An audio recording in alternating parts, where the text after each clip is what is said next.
आई साहेब हो तुम्ही कवा आला? मास्तर मी सांगायचं नाही का आई साहेब आले म्हणून मी कशाला काम करत बसलो मी तिकडे साहेब हे कशाला करत बसलो असतो तुम्ही कवा आला? आई शपथ आणि हे काय तुमच्या अंगावर दागिने नाहीत काय नाहीत कपाळावर ठसठशीत कुंकू असते ते बी नाही काय ते वेगळं वाटायला बदलल्यावानी वाटायला काय किती वर्षांनी बघते रे मी तुला एवढासा होतास तू आणि आता आता आम्हाला आधार देशील इतका मोठा झालायस काय बोलायला तुम्ही हे असं का बोल काय वेगळंच बोलायला लागलाय तुम्ही असं काय तुमची भाषा बी बदलल्याने वाटायला रूप बी सगळं बदलल्याने वाटायला काय काय काय करून ठेवलं आई साहेब असं का बोलायलाय? अधिपती ही अशीच बोलणार कारण ही भुवनेश्वरी नाहीये ही तुझी खरी आई आहे ही तुझी खरी आई आहे ही तुझी खरी आई आहे ही तुझी खरी आई जन्मदात्री चारुलता चारुलता चारुलता चारुलता तुम्ही मध्ये बोलू नका मास्तर तुम्ही यासनी सांगा बरं का परत भांडणं होतील परत जर काय तुम्ही आई साहेबांनी बोला काय भांडण करून काढलं तर परत मी तुम्हाला घरात ठेवत नसतो एवढं लक्षात ठेवतो. अधिपती शांत व्हा प्लीज काय म्हणतायत ते ऐका ते म्हणतायत ते बरोबर आहे काय वाटतं ते बरळायला लागले ते आई साहेब नाही त्यांनी खरी आहे काय हो त्यांचं म्हणणं बरोबर आहे अधिपती ह्या आईसाहेब नाही आहेत ह्या तुमच्या खऱ्या आई आहेत ह्या चारुलता मॅडम आहेत अधिपती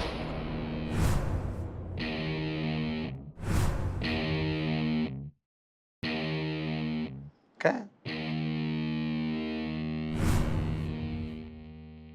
आश्चर्यच आहे म्हणायचंय बघ ना इतक्या वर्षानंतर त्या चारुलता मॅडम परत घरी आल्यात हे आश्चर्यच नाही का? मला तर अजूनही पचवणच जड चालली आहे ही गोष्ट कसं शक्य आहे फार अवघड आहे हो हे केवढ्या संकटांना सामोरे गेले असतील त्या किती संकट आले असतील ना त्यांच्यावर खरंय बाई ते म्हणतात ना देव तारी त्याला कोण मारी तसं आहे हे ज्याच्या आयुष्याची दोरी बळकट आहे ना तो कुठल्याही संकटातून बाहेर पडतो हे सिद्ध झालं नाही का? खरंच आश्चर्य आहे खरंच खूप मोठं आश्चर्य आहे अगं केवढा आनंद झाला असेल चारुलता सरांना नाही त्यांना तर आनंद झालाच असेल हो पण मला ना त्या चारुलता मॅडमचं खूप आश्चर्य वाटतं म्हणजे इतकी वर्ष त्या त्यांच्या घरापासून दूर राहिल्या त्यांच्या माणसांपासून दूर राहिल्या कशा राहिल्या असतील हो त्या ते तर आहेच ग पण इतक्या वर्षानंतर त्या कोल्हापूरला परत आल्या हे विशेषच आहे नाही का? हो ना त्यांना त्यांचंच माहिती असेल बाई कसा प्रवास असेल त्यांचा किती कठीण असेल ना सगळं कशा परत आल्या असतील ना त्या इथपर्यंत आश्चर्य आहे बाई खरंच अगदी कल्पनेच्या पलीकडचं आहे हे सगळं. हो विद्या आता मला तर असं वाटायला लागलंय की आपली अक्षरा ना त्या घरात गेली ते ह्याच दिवसासाठी गेली असणार. हो ना बघ ना त्या चारुलता मॅडम हिला पहिल्यांदा भेटल्या खरंच ग आपली मुलगी आहे ना प्रत्येकाची घरं जुळवणारी प्रत्येकाची मनं जुळवणारी आहे बघ. खरंय हो नाही म्हणजे आपल्या अक्षरामुळे मायलेखाची इतक्या वर्षानंतर भेट झाली आपल्या अक्षरावर देवाची कृपा आहे हो ती कृपा अशीच राहू दे.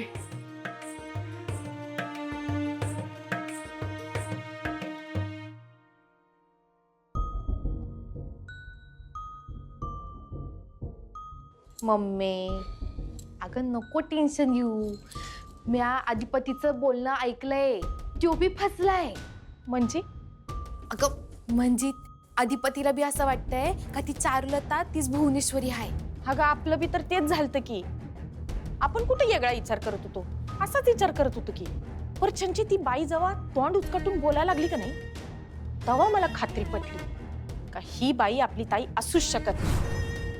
कारण बघ की एवढी शुद्ध कशी काय बोलल ती. अगं मम्मी, ती जेव्हा आदिपती संकट बोलल, त्यांच्या संकट वेळ घालवल ना, तेव्हा आदिपतीला बी कळल का ती मावशी नाही. ही चारुलता तर मेली होती ना, मी एकदम अशी जिवंत होऊन कशी आली अशी शंका तर अधिपतीला येणारच. आपल्याला बी तर आलती. मम्मी, म्हणजे नाही का तिच्या वागण्या बोलण्यातून मला कळलं का ती मावशी नाही. आणि हे जेव्हा अधिपतीला बी कळल तेव्हा काय होईल ग? जाऊन दे, मरू दे. आपण हिथं आपल्या डोसक्याला डोसकी लावण्यापेक्षा पण बाहेर जाऊन बघूया काय चाललंय ते. हा चल.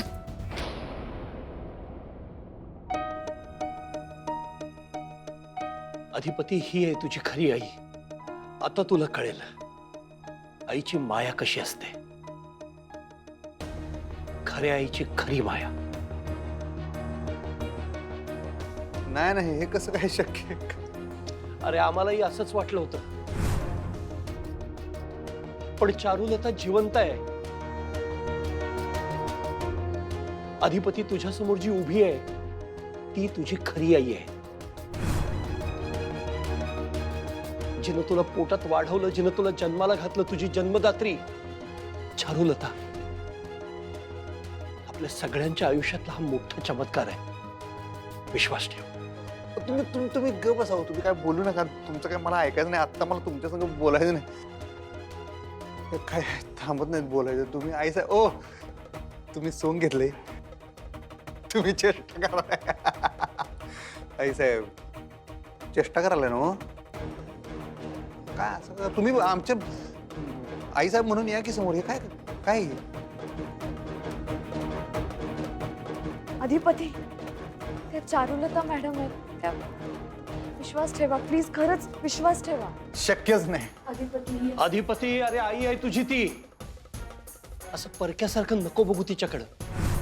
ओ नाही हो, नाही नाही, असं काय नाही. हे आमच्या आईसाहेब, मला माहित आहे तुम्ही चेष्टा करा. तुम्हाला राग आलाय का माझा? माझ्यावर चिडलाय का तुम्ही? काही चूक झाली का माझी? दोन हाना, पण या असली चेष्टा करू नका हो आई साहेब.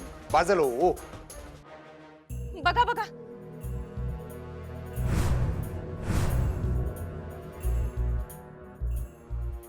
यासनी बी विश्वास बसना, आमासनी बी विश्वास बसत नव्हता. आमासने बी असंच वाटलं का ताई थट्टा करायला. होय की, म्हणजे या मावशी नाहीच. विचारा की आजीला बी. ए ग आज ए आजी, आई साहेब आल्यात बघ की. असं असं का बघायला उगाच नाटक करणं का? बस तू तर जन्म दिलाय आई साहेबांनी, तू त्यासनी ओळखणार नाही. असं असं होईल. बोल की आई साहेब आल्यात बघ. नाही नाही, विश्वास ठेव माझ्यावर.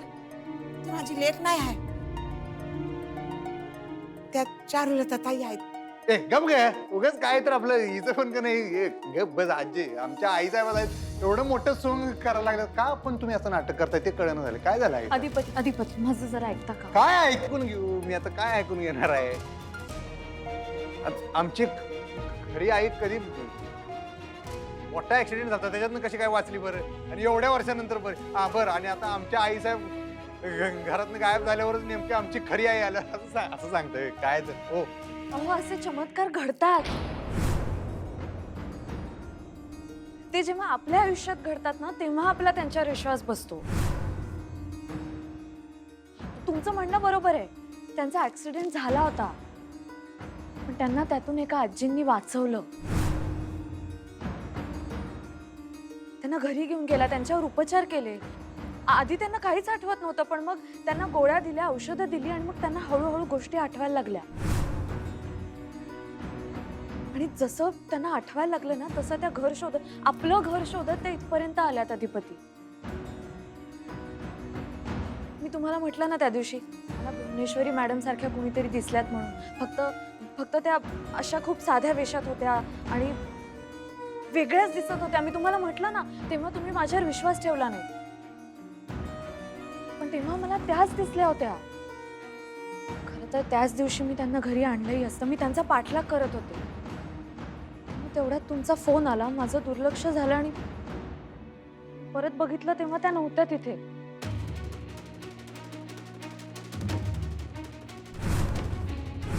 पण माझी खात्री पटली होती की ह्या भुवनेश्वरी मॅडमच आहेत, म्हणून मी त्यांना पुन्हा शोधू लागले. आणि मग फायनली जेव्हा आमची भेट झाली तेव्हा त्यांची भाषा ऐकून, त्यांचं बदललेलं रूप बघून मलाही धक्का बसला, तुमच्यासारखाच. आणि मी त्यांना भुवनेश्वरी मॅडमच समजत होते. पण त्यांनी मला सांगितलं की त्यांचं नाव चारुलता आहे. तरी माझी खात्री पटली नाही. मी घरी येऊन बाबांनाही काही बोलले नाही. तुम्हाला सांगितलं, तुम्ही माझ्यावर विश्वास ठेवला नाही. आणि माझंही ठरलं होतं की जोपर्यंत माझी खात्री पटत नाही तोपर्यंत त्यांना घरी घेऊन यायचं नाही. आणि मग योगायोगाने दुसऱ्या दिवशी त्या मला भेटल्या. आणि मग त्यांच्या बोलण्यावरून हळूहळू माझ्या लक्षात येऊ लागलं की या चारुलता मॅडमच आहेत. नाही नाही, काही सांगू नका आम्हाला. हे सगळं खोटं आहे. हे खोटं आहे सगळं. बरं ठीक आहे, तुमचं असं म्हणणं आहे की मी खोटं बोलते ना. ठीक आहे. जेव्हा मॅडमचं आणि बाबांचं बोलणं झालं ना तेव्हा त्यांना काही अशा गोष्टी माहित होत्या ज्या फक्त चारुलता मॅडमच माहित असू शकतात. त्यांच्या पहिल्या भेटीपासून तुमच्या जन्मापर्यंतच्या सगळ्या गोष्टी त्यांनी सांगितल्या, सगळ्या आठवणी सांगितल्या. यावर तरी विश्वास ठेवा. हो वाच करावं आता. मला काय काय कळलं झालं, मला काय सहन होईना झाले. काय बोलताय तुम्ही? काय सहन होईना मला, खरंच काय कळत नाही.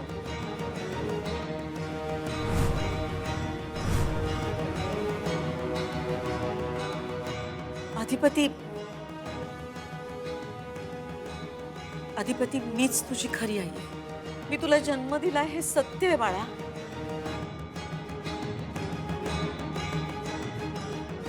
तू नको असं स्वतःला त्रास करून घेऊस.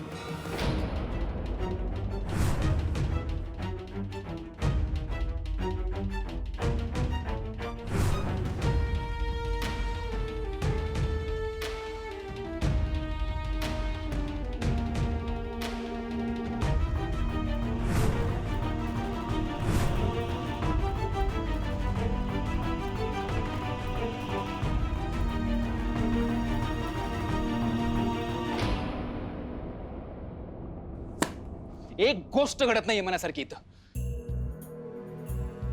काय झालं? काय झालं काय झालं? इतके इंटरव्ह्यू देतोय मी, इतके, एक जॉब मिळत नाहीये मनासारखा. यार तो अधिपती ना पनवती.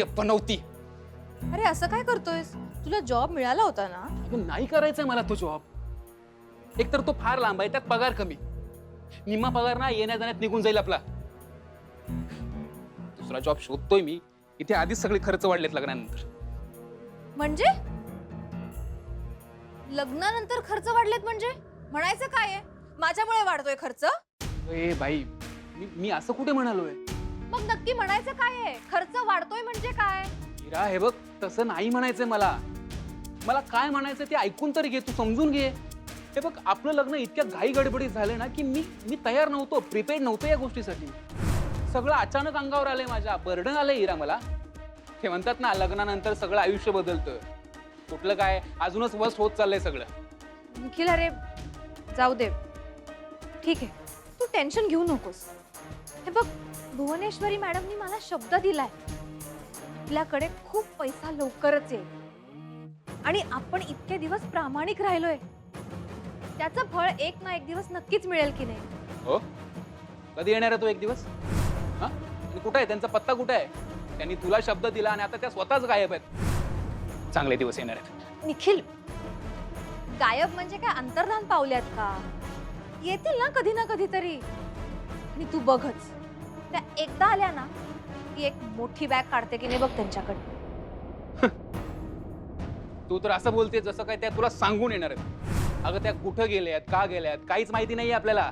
मान्य आहे, काही माहित नाहीये आपल्याला, पण अधिपती जिजू आहेत ना, ते शोधून काढतीलच ना मॅडम ना. येतील त्या, तू जरा शांत हो. कसा शांत बसू हिरा?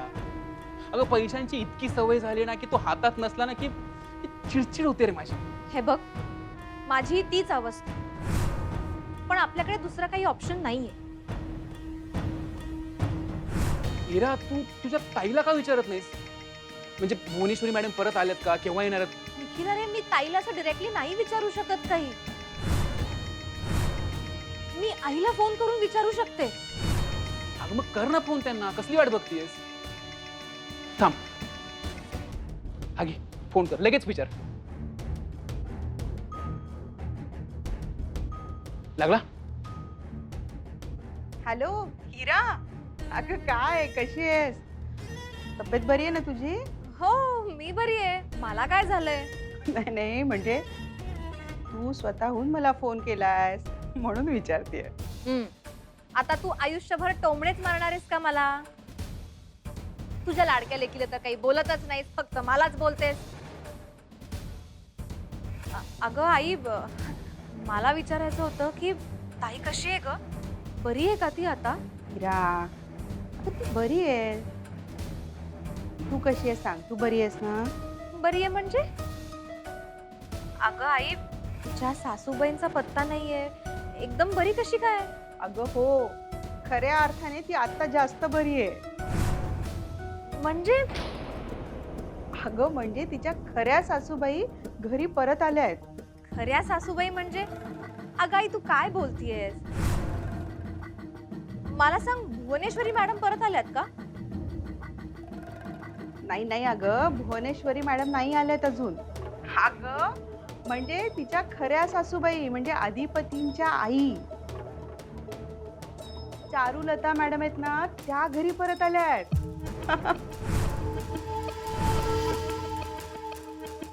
काय? हो. इरा, हॅलो इरा.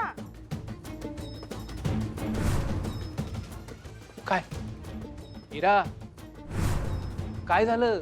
काय बोलली आई तुझी? अधिपती, असं दूर नको जाऊस रे माझ्यापासून. इतकी वर्ष मी ह्या क्षणाची वाट बघितली. आता तू मला असं दूर करू नकोस प्लीज. मला काहीच खरंच वाटणं झालंय, माहितीये काय? काहीच खरं वाटणं झालंय. काय खरं नाहीये? अरे तू सत्य का नाकारतोयस? इतकी वर्ष मी तुला भेटण्यासाठी आतुर होते. मला कधीच वाटलं नव्हतं मी तुम्हाला परत भेटू शकेन, बघू शकेन. आणि आज अचानक माझी सून मला या घरात परत घेऊन आली. मला एकदा आई म्हणून हाक मार. माझे कान आतुरलेत रे तुझी हाक ऐकायला.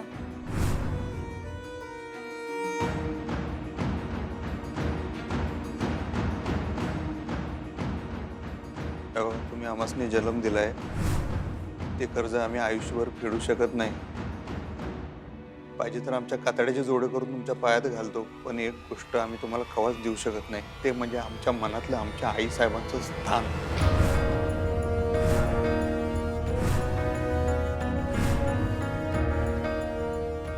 ती जागा आम्ही कुणालाच आणि कवाच देऊ शकत नाही. माफ करा.